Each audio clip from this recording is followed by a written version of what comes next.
Good afternoon. Good afternoon. What a privilege it is for me, Laura Nobles Banks Reed, to have this opportunity to tell you a little bit about my life story. It all began, almost 100 years ago on June the 29th, 1921, born in Barrio Anita, Tucson, Arizona. My mother and her sister moved to Tucson because we had an uncle that had moved to Tucson years ago and had talked my father into coming to Tucson. This is brand new territory, brand new land, an opportunity for a brand new start. And so he gathered our family. I wasn't born then, from Bogalusa, Louisiana, and we moved to Tucson.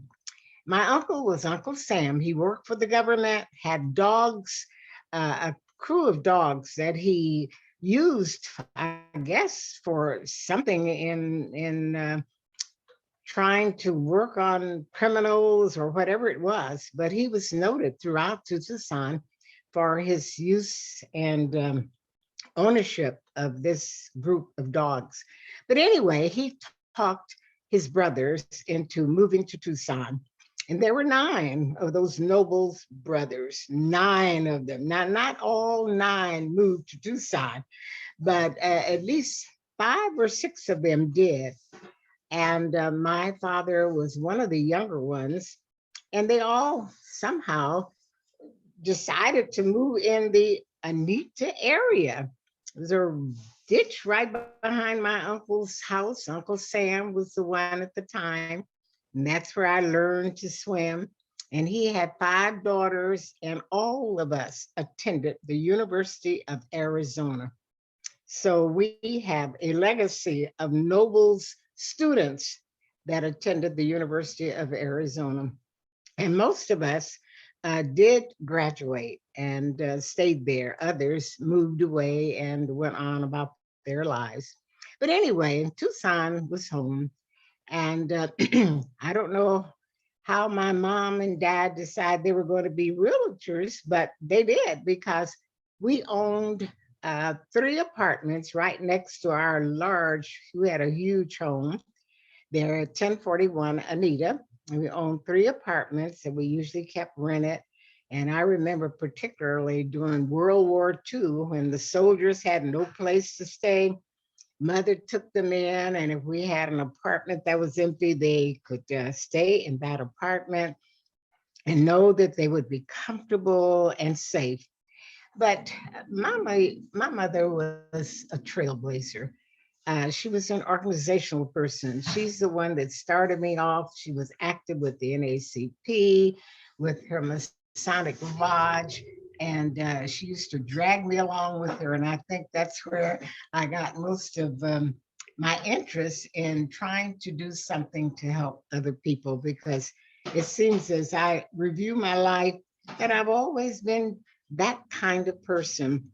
If I have something or if I'm somewhere, I'm going to open the door that another Black person can come in. And I have actually done that in so many respects. But anyway, that was kind of the business, the beginning.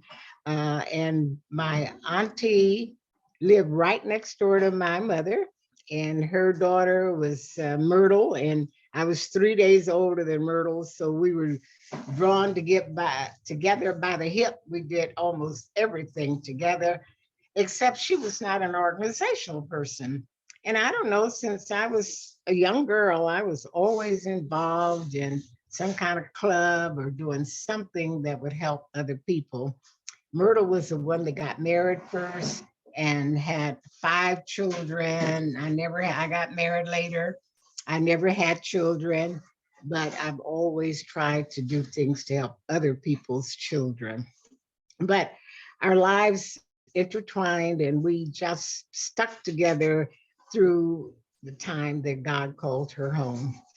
And then Anita Street was the street that most of the Nobles men hung out because there was Sam Nobles and John Nobles and one other Nobles right now that slips my mind because Anita Street and the street that bordered us, that was really behind us, was Constant Avenue.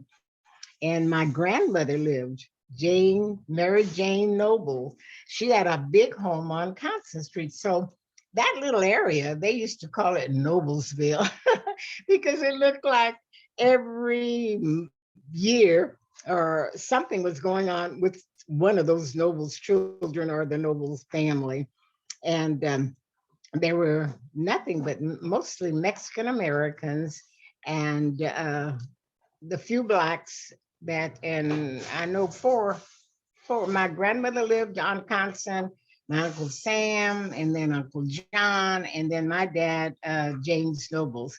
So we were all in that same area and really just kind of took over. We taught the Mexicans how to speak English instead of me learning how to speak Spanish early on. I should have really been very good in speaking Spanish, but I was there teaching them how to speak English. But anyway, it was just a really wonderful community where everyone looked out for each other, and we felt safe, and we were finding things to do. Even up to the point as we got older, there was a lady by the name of Mrs. White, and she had on the corner of Anita and Speedway a barbecue place. And that is where all of us, most of us learned how to jitterbug. She had a great big cement slab out there. And on Saturdays, we all, just a whole group of us from that neighborhood, would go over to Mrs. White's cement slab and jitterbug and just have a wonderful time.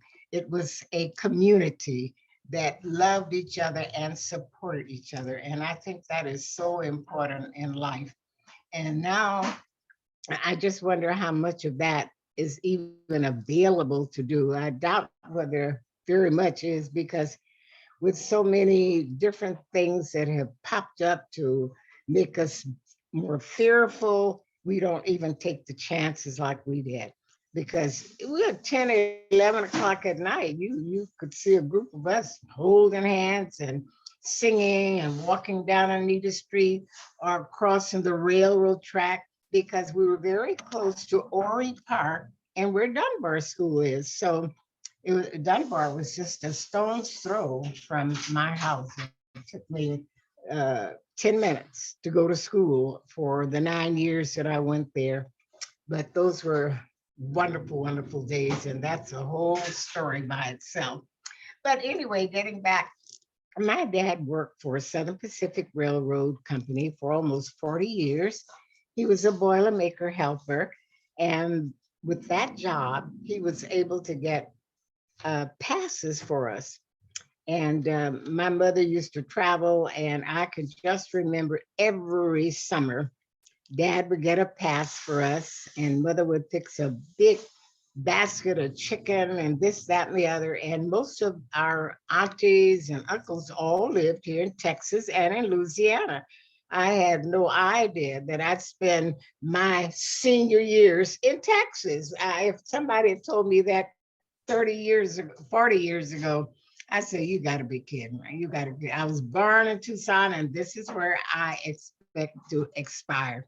But I have, since I lived in Tucson, I have visited 4 countries in Africa, 13 countries in Europe, and I've just traveled all over the world because being an organizational person and active in whatever organization that I decided to just spend my time, when they had travel opportunities, I was one of the first to sign up.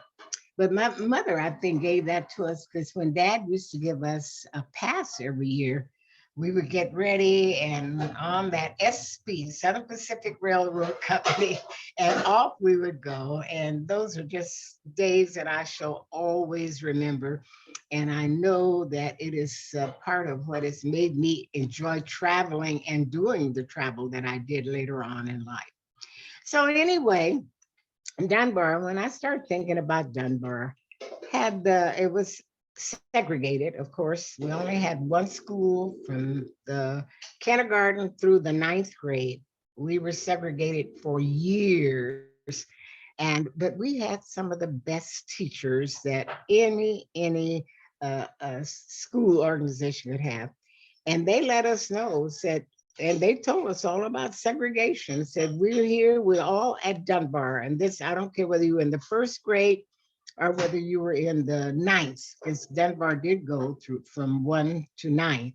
And then later on, when we start being able to attend Tucson High, well, we were able to do the 10th and graduate from there. But we went through that whole period of segregation. And I think about those days because at that time also, I guess I had a few leadership skills. I was president of the Black students at Dunbar. And I remember how we used to later on in life go to school board meetings and tell them that we wanted just what all of the other schools had. The Black, we didn't have a junior high. It was just the primary first through the but sixth grade at that time.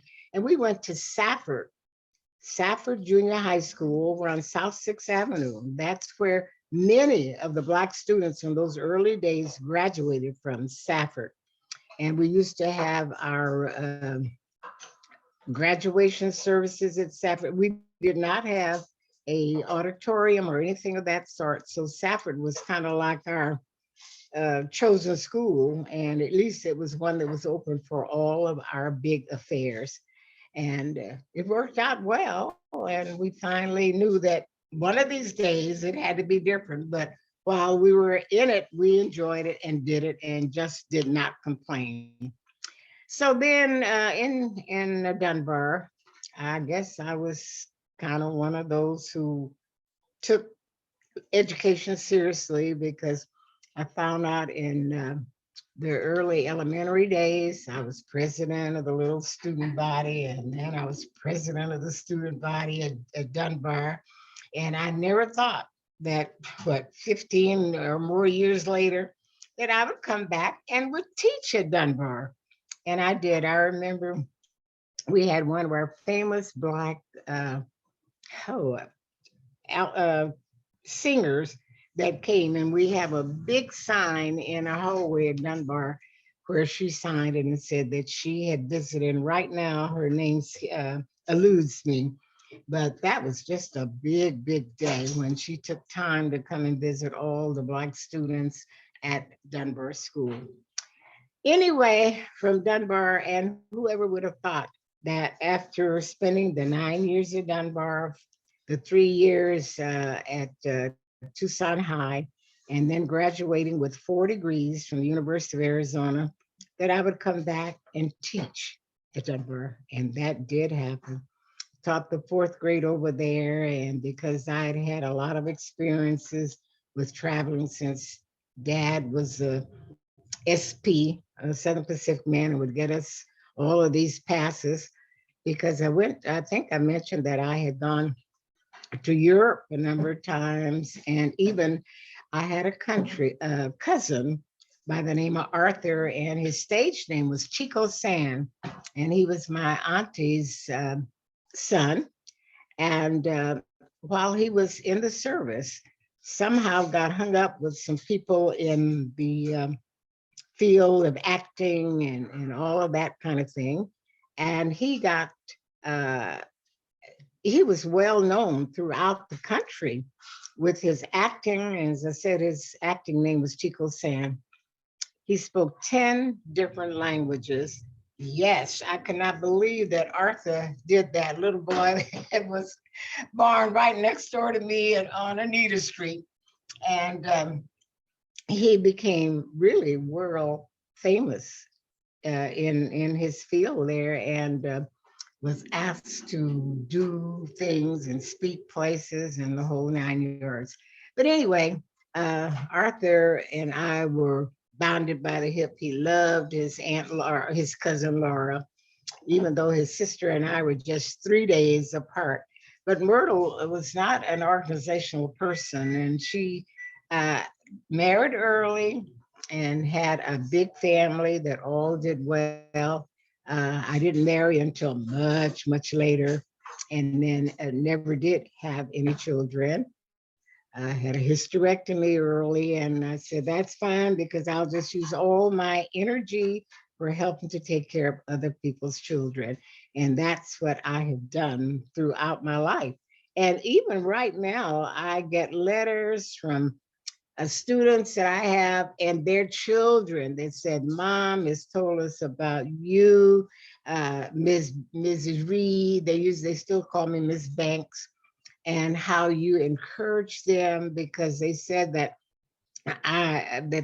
I instilled in them the will that you can do it. Don't ever let anybody tell you that you can't do it. You can do it. You have a brain, and the field is open, and you have to take advantage of all the opportunities that are presented. And we did. And I think I talked to many, many young people. In fact, right now, a lot of them tell me, you know what? You got me started on the road where I am. And this is some judges and all of that kind of thing. So it makes you feel good that you've had an influence on someone's life when they have succeeded. And that's what makes me feel really, really grateful. And then my life uh, has had so many twists and turns. I'm just not sure which way to start going because I have been lucky enough to have been the first Black woman from Arizona to be on the YWCA National Board. And I remember we were in Houston, Texas for one of the big, big conventions that they had. And I was instrumental in getting the Black women that were at that convention together. And we met 2 or 3 times after regular meetings, and we presented to the YWCA National Board their new, and I can't think of what we call it, but it was like their new, um, what it's what they go by right now, letting you know that women of all colors are open to the YWCA and all of the activities. And I ended up later on being on the YWCA National Board. Now that was really an accomplishment. I think I was the first Black woman in Arizona to have done that. And so I've tried to leave my mark wherever I have tread, and knowing that um, through me, that a lot of others can follow and even do more. But you got to take that first step. You can't be afraid. You can't feel that I don't think I'm good enough or I don't think I know enough. And if you don't, get in there and learn as you go along and make a difference. And I made sure that in their programs for the Y and a number of the other organizations, that they did not forget Black children. And then when I think about my educational experience, I think I was the first Black to be an assistant superintendent of schools because before then they did not have uh, uh, assistant superintendents. And I was the first one that was hired to do that. I remember I had Region 4, and I think I had, let's see, 17 elementaries and 3 junior highs and 2 of the high schools. But I've always wanted to make a difference. And I wasn't doing it to get my name here or there. That I didn't ever even think of that part of it. But I just wanted to make the world that I lived in a little bit better place when I leave than while I was here. So that's kind of been my whole uh, major thought and kind of thesis as I've gone through life. I remember when I started at the University of Arizona, and oh gosh, Blacks weren't in anything hardly. And I, I was majoring in physical education. I was the first one to Black to major in physical education there under Ina Giddings. And we couldn't go in the swimming pool at the University of Arizona. And I told Miss Giddings, I said, and then I was majoring. I had two majors, one elementary education and one in physical education. And I said, but you know what? Uh, I can't take care of my message part in swimming because they do not allow us blacks to go in the pool at the University of Arizona. She said, what? And Ina Giddings, Dr. Ina Giddings, who was in charge of the women's physical education department at that time, did not know that. And I told my mother, and the two of us went and had a session with Dr. Giddings, and she said that she did not realize this herself. And she said it was an eye opener. And we went out to the pool. I will never forget that day. Ina Giddings, my mother, and myself went out to the pool at the University of Arizona. And Mrs. Giddings called some of the girls up to the end of the pool. And she said, I'm hearing something that I did not know existed in my own department. And they said, what? That you all, that black students, black girls are not allowed in this pool. They said, oh my gosh, Laura, we all know and love Laura, and she could come in here and say, I said, but it seems that that was a message that has been around. And they said, no problem. But I I was the one that desegregated the swimming pool for women at the University of Arizona because before then, those who even that were majoring in physical ed were not allowed to do their methods course there. And my mother went with me and she said, you know, Miss Giddings, Laura is majoring in physical ed. This is what she's got. She has a double major, elementary, but she wants this extra major in physical ed. And she can't even go in the pool. And as a person who's majoring in physical, you didn't get in there to swim. You sat on the side of the pool and you gave the orders and this, that, and the other in order to fulfill your obligations. But I'm going to take credit for that because I actually was the one that got that started many, many years ago. And then I should double back to Tucson High School because we only had the one home room there, Miss Heath. I remember her, just a loving, loving woman, white woman that had a double chin, and we used to behind her back say, Miss Heaton, that double chin, but she loves us. And she did, and she always spoke up for her Black students. But all the students, the first period of the day at Tucson High, you went to your homeroom and got all the announcements and all the other information that was important. And I don't care whether you were a freshman, sophomore, or a senior, whatever you were. Some of them, the white or the Mexican or Latino children, had different homerooms. But if you were Black, everyone went to Miss Heath's homeroom. And but she loved us, and she was sure that we knew everything that was going on at that campus. And I was president of the homeroom group for two different times. And I said, no, wait a minute, let's pass this around. We have some other leaders here, but I guess I showed leadership skills, and they were taking advantage of it. And that's okay. It's helped to make me the woman that I am today. And I hope that I've touched someone's life to make them have a better life than it has not been in vain. So then I entered the University of Arizona, and uh, it was segregated. And I remember some of the classes that I attended. I sat way in the back of the room. I remember in one of the auditoriums that I had a seat way at the back on the top shelf, top, oh gosh, stairway there. And but it didn't last long. It didn't last long. I let them know that this is some of what I've had to deal with my life, and I don't want to deal with it here. And so here again, Missouri Nobles, who she was um, gosh, when I think of her, she just didn't let any grass grow under her feet when something needed to be changed for the good. And we went to and talked with Miss Giddings and all about that, and there were changes that were made.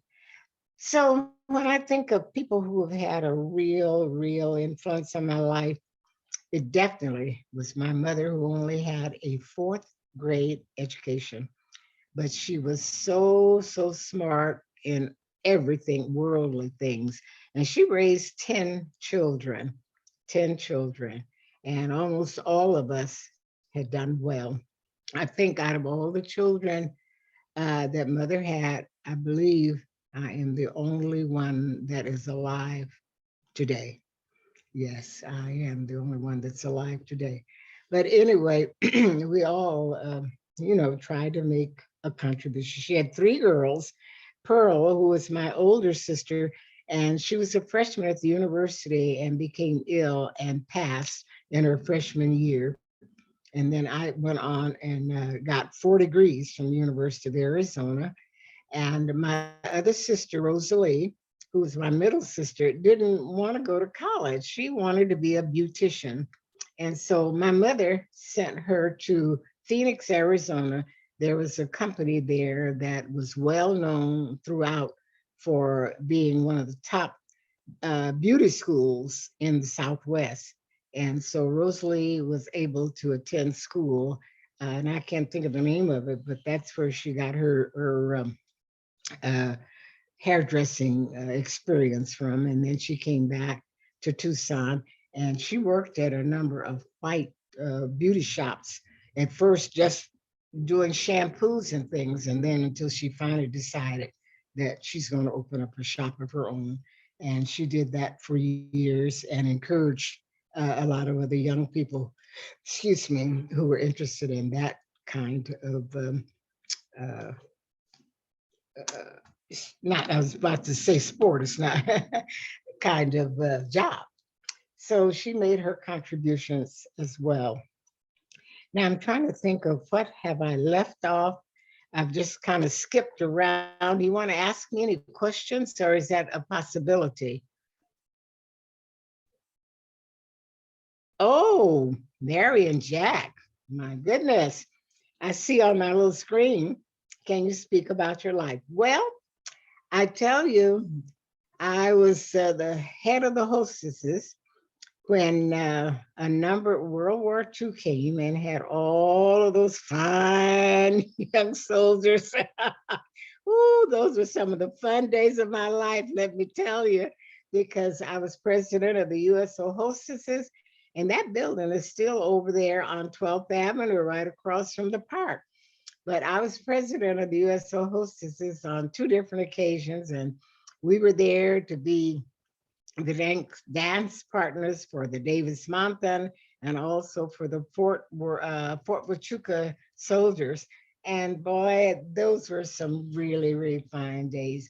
In fact, the man that I finally married was Eugene Reed, and he was one of those that used to come to the USO right on where they called it the 12th Avenue USO. And the building is still there. I don't know. I don't think it's being used for anything. I have not noticed it when I've gone to Tucson for my visits. But many happy returns of the day from the 12th Avenue USO, and we had dances and hay rides and oh gosh, things that you don't hear about anymore. And just days are gone but not forgotten. Let's just put it that way. Because I finally ended up marrying Gene after he had gotten out of the service, and I, of course, went and finished my schooling and became a teacher and this, that, and the other. And almost 15 years or more later, and I am trying to think of the circumstances.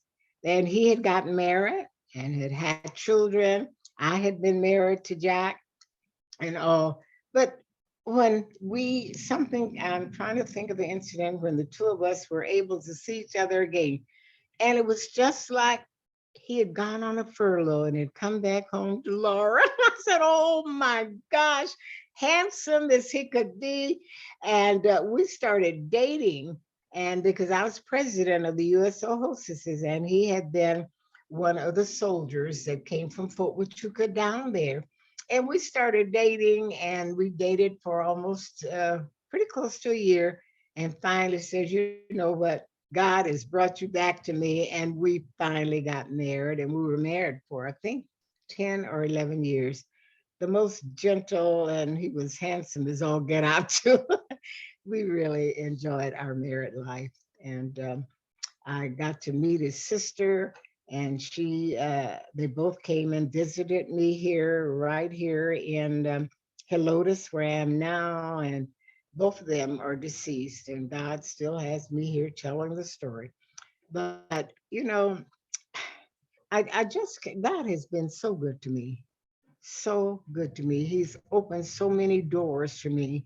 And when I open those doors for others, I when I get there, I see to it that the door, my foot is in the door, so another Black person can get in and enjoy some of the benefits of this because we deserve it. We've been pushed back for so long.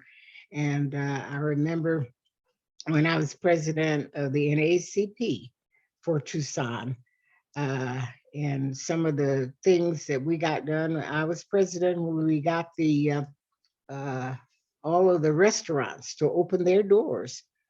I'm trying to think of what that law was called, but I was president and I was in charge of when I got groups, and I got other groups beside our NACP to join with us to go to the city council and do all the things we needed to. And the end result is that Blacks could go and sit anywhere rather than getting your food. I remember many days that I went to the back door of El Charo to get my Mexican food. And now Carlotta Flores is one of my closest and dearest friends. She would just do anything in the world for me. She loves me dearly and does whatever she can that she thinks will make me happy.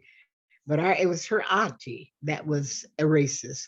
And she said that no Blacks come in here. And if you wanted any really good Mexican food, Blacks had to go to the back door. And at that time, El Charo was on Broadway, West Broadway, and we had to do it. But Carlotta, who is her goddaughter, she said, Laura, when I think of those days, my heart is so heavy that that could have happened. She said, but now that I'm in charge of El Charo, everybody is welcome. And that's what she's done. And she and I have remained really good friends throughout the years. So I'm just trying to think of what other, I'm thinking about my time with the YWCA. And I was one of the first to be elected to go to to be a member of the YWCA National Board. And I remember we were having a convention in Houston, Texas, when all of the Black delegates there got together. And we were the ones that came up with the statement, and I can't think of what we called the statement, and presented it to the YWCA National Board that Black women should be included in everything. And there's a little statement, I just can't think of it at the moment, but we were part of that group that got that going. And so now, whatever the YWCA does, Black women are really welcome, and they should have been years ago. Let me see what else has been really exciting in my life, my school career, many of the boards that I have been on that never had a Black woman or a Black period on it. My travels, as I said, I've been to Africa 3 different times. And I even went when the AKAs had meetings in Africa on 2 different occasions. So I'm really proud of that.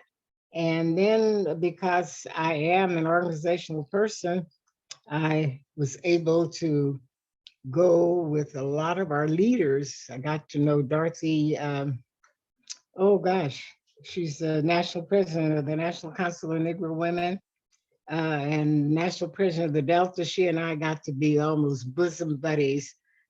Dorothy, oh my gosh, can you think of her name?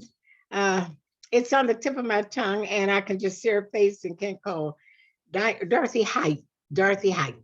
Yes, she's the one. And she just took me under her arms as well. And she said, oh, I just love your attitude and your background and what you have done to help move Black women forward. I said, I think that's my mission in life is to do that as long as I live. So, all right, I have to mention to you a very important part of my life. When I was born on Anita Street near Speedway and used to go to Speedway and Anita right across the tracks, across the bridge, there was a lady by the name of Mrs. White, and she owned a barbecue restaurant there. And that was when I was a kid. I had no idea that when I grew up, that I was going to own that corner where Mrs. White had that barbecue place. But she did, and was one of our early owners, restaurant owners. And on a Saturday, she had a great big cement slab behind that building. And that's where the young people every Saturday night ended up partying and dancing, jitterbugging on the cement slab behind Mrs. White's barbecue. And then 30 years later, Jack and I bought that whole barbecue business and that corner and kept her business going. And it was called Jack's Across the Tracks. So many, many memories of Tucson. It shall always be an integral part of my life. Yes. Okay. All right. I need to talk just a wee bit about my spiritual life because I've always considered myself a good Christian. Loved the Lord, and Mother taught us early on. We were at Sunday school every Sunday, BTU, they used to call it Bible Training Union or Baptist Young People's Union. And that was part of our life. We knew what Sundays were going to be like. And they have had an integral part of me growing up as a Christian woman. So Mother has always been active in the church. She was part of this organization, that organization, founded another organization. She was an organizational person. So that's where I get part of that from. And then I just kept it going because I believed in what they were doing. And at Mount Calvary, oh gosh, I was with the Red Circle Girls, the I'm trying to think of the women that were with oh gosh, what was the group of women that had their training sessions and all of that. Isn't that awful? It's just, but anyway, I used to go to those kind of meetings. Gosh, that's, and as long as I went, I don't think I'd ever forget it. But anyway, I got a lot of my early training in church and being how to be a Christian through that. And then I was always active in the Sunday school, and we called it Baptist Training Union for a while. It used to be the BYPU, and then it became the BTU. And Mother saw to it that we were active in all the things that gave us a good Christian and a religious background. And it has stuck with me because I consider myself a child of the King. And I say often, I said, God, you just stood by me through many trials and tribulations. You've never left me alone. And that's because uh, you love me and you helped me to be the woman that I am today. But I was very active with the Baptist Training Union, which was the evening services, and then with Sunday school, which was, of course, the morning service. I was a part of the missionary circle. I was never uh, part of the group women. Well, they have the, oh gosh, the deacons and the deacons' wives. So I was not at that level, but I was at the other level that did a lot of training and different kind of support groups that helped to keep Mount Calvary going. And I was baptized in Mount. Actually, the story of my baptism is most people do not know it. I got baptized. I mean, I found the Lord in Port Arthur, Texas, right here in Texas. And nobody, hardly anybody knows that. Mother used to travel, and we had a group. Well, we used to hire, I have um, rentals. And one of the gentlemen that rented one of our apartments was from Port Arthur, Texas. And he must have had tuberculosis because we owned three apartments and we usually rented it out to a lot of the people that came there for health reasons. And our house was the driveway, and then our house was over from that. And so I met the man, one of the men that owned, that rented from us was from Port Arthur, Texas. And we used to talk and all and got to really be close and met his wife and his family. And we told them one of these days that we were going to visit them in Port Arthur. And we did. And I remember very, very distinctly that one Sunday after, was it Sunday afternoon? I don't know, but we went to their church. And I was sitting on the front porch and a big thunderstorm. My sister always tries to make me look bad about this because I was on the front porch there because I would go there and sit out on the front porch. They had a big swing and I would pray and all. And she tells everybody that I found the Lord because that Sunday that I was sitting on the front porch, there was a lot of lightning and thundering. I said, Rosalie, don't be telling people that. That is, she said, well, when you went out there to sit and do whatever you were doing, when you came back, you said, you know what? I believe that I have found the Lord and I am going to be a Christian. That's what you came back in the house saying. So she said, I think that what did that is because while you were sitting on that front porch, there was a lightning and thunderstorm, and because you were frightened. And so you were calling on the Lord. I said, don't you be telling people that, but I'm telling you now so the world knows it.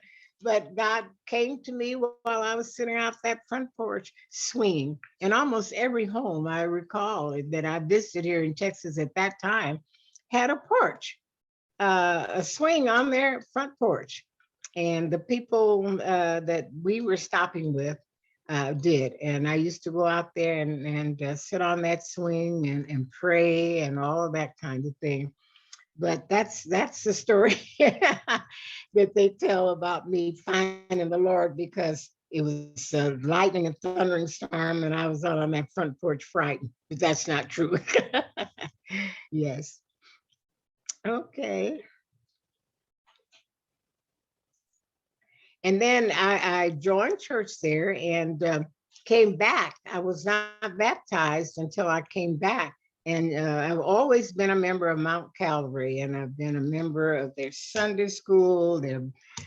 We used to call it BYPU, which was the afternoon. And Mother saw to it that we were part of that from early childhood, right on up through when I would say, almost grown.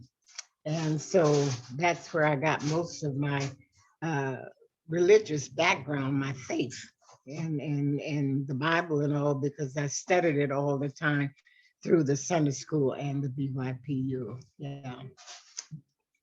But anyway, and so I attended the old Mount Calvary. I remember when we used to go down in the basement for all of our social events. And then I was there when they uh, remodeled it and all. And then I went to the on Sixth Avenue where it is now. I was there when they dedicated there because half of my life is part of Mount Calvary Baptist Church, Tucson, Arizona. Yes, yes, that's where I found the Lord, and God has been good to me.